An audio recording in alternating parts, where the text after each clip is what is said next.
So let us start the new topic. This is progression. Progression पढ़ने से पहले हम तीन इंपॉर्टेंट टर्म्स पढ़ते हैं. First this is sequence. सबसे पहले हम देखते हैं सीक्वेंस होता क्या है.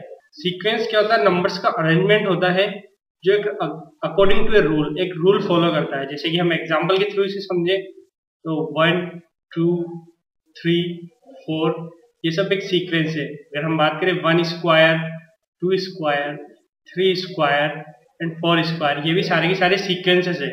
हम सेकंड टर्म्स देखते हैं इसमें प्रोग्रेशन. प्रोग्रेशन क्या है?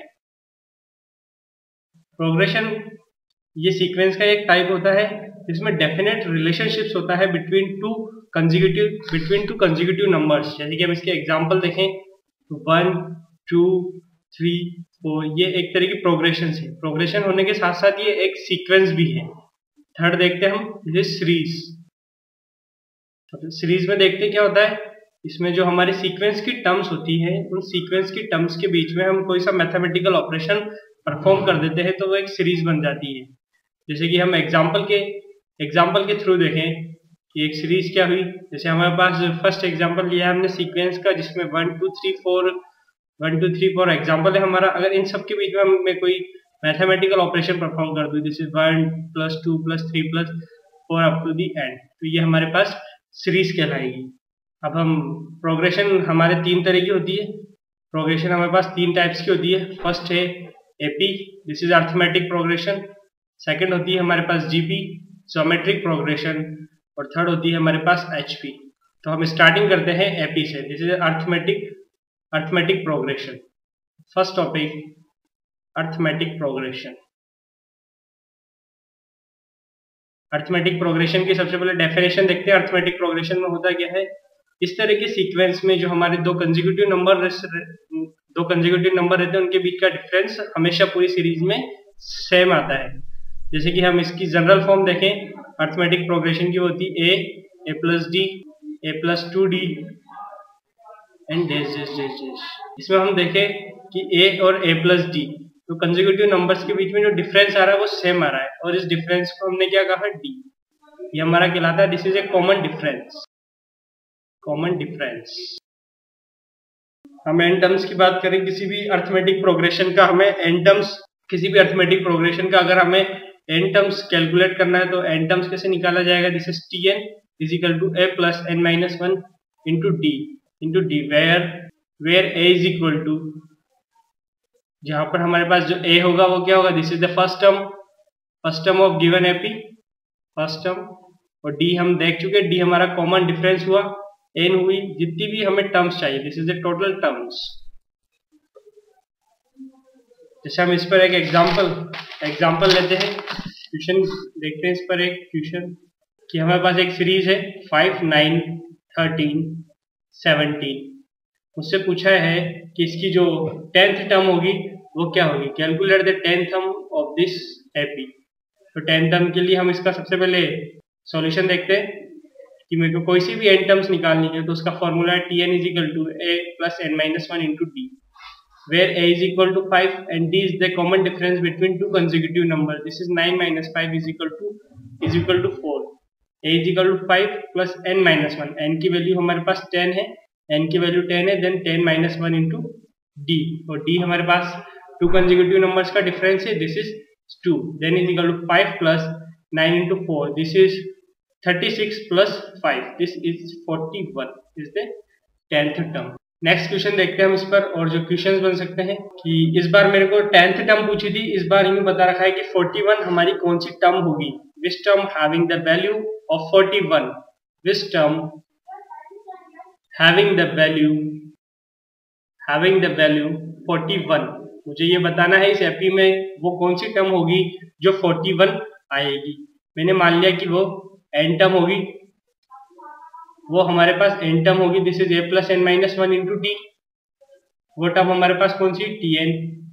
a हमारे पास गिवन है, this is 5 plus n - 1 into d. d की वैल्यू हमारे पास 4 है, 41 - 5, this is 36 n - 1 into 4. then n - 1 is equal to 9 and n is equal to 10 is the answer.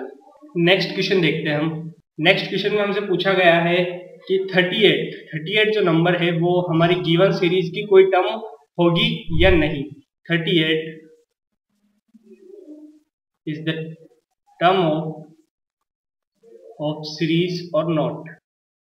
जो हमें 38 नंबर दिया हुआ है वो हमारी सीरीज में कहीं आएगा नहीं आएगा, ये हमें चेक करना है। हमने मान लिया कि 38 हमारे पास एन वी टर्म्स है, Tn इज इक्वल टू 38, ये हमारे पास 5 गिवन है, प्लस n-1 इंटू डी की वैल्यू हमें 4 गिवन है, 30 minus 5 33, n-1 is equal to 33/4। हमें यहाँ से पता लग रहा है कि जो हमारी n की वैल्यू आ रही है वो नेचुरल नंबर नहीं आ रही है। इसका मतलब 38 is not any term in the given series, is not any term in the given series, तो ये हमारी कोई टर्म नहीं हुई। इसके बाद हम नेक्स्ट क्वेश्चन देखते हैं हम कि हमें एक एपी गिवन है 502 499, दिस इज 496, और पूछा गया है कि फर्स्ट नेगेटिव टर्म कब आएगी। फर्स्ट नेगेटिव टर्म कौन से नंबर पर आएगी, ये हमसे पूछा गया है कि फर्स्ट नेगेटिव टर्म हमारे पास कौन से नंबर पर आएगी। तो हम देखते हैं इसे। So we find the first negative term. Here given is d is equal to -3 and a is equal to 502. Then Tn is equal to a plus n-1 into d. ये टर्म हमारे पास क्या आनी चाहिए, नेगेटिव आनी चाहिए। a is equal to 502 plus n-1 into d is equal to -3 is less than 0. Then n-1 is greater than 502/2/3 and n is greater than 168.3. Then n is equal to 169. 169 term is the first term which has value negative. Negative रखने वाली first term जो हमारे पास आएगी वो होगी 169। Next question करते हैं हमें जो गिवन है वो लिखते हैं। Given is equal to 8 of t of 8 is equal to 7t of 7। तो हमसे पूछा गया है इसकी 15 टर्म हमें फाइंड करनी है कि इसकी 15वीं टर्म क्या होगी। तो गिवन रिलेशंस को यूज में लेते हैं हम। 8 इज इक्वल टू 8, t8 की जगह हमने रख दिया a plus 7d is equal to 7 into ts हो गया हमारा a plus 6d। This is 8 of a plus 56d is equal to 7 of a plus 42d।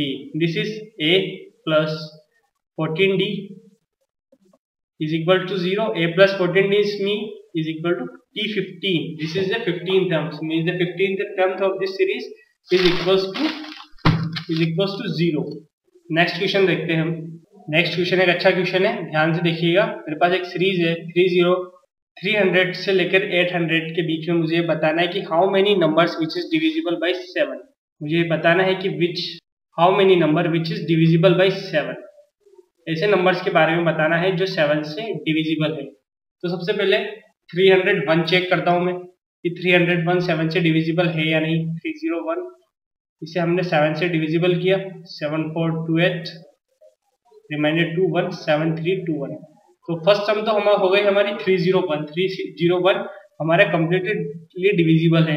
अब हम 799 देखते हैं कि 799 लास्ट टर्म देखते हैं कि कौन सी होगी जो 7 से डिविजिबल होगी।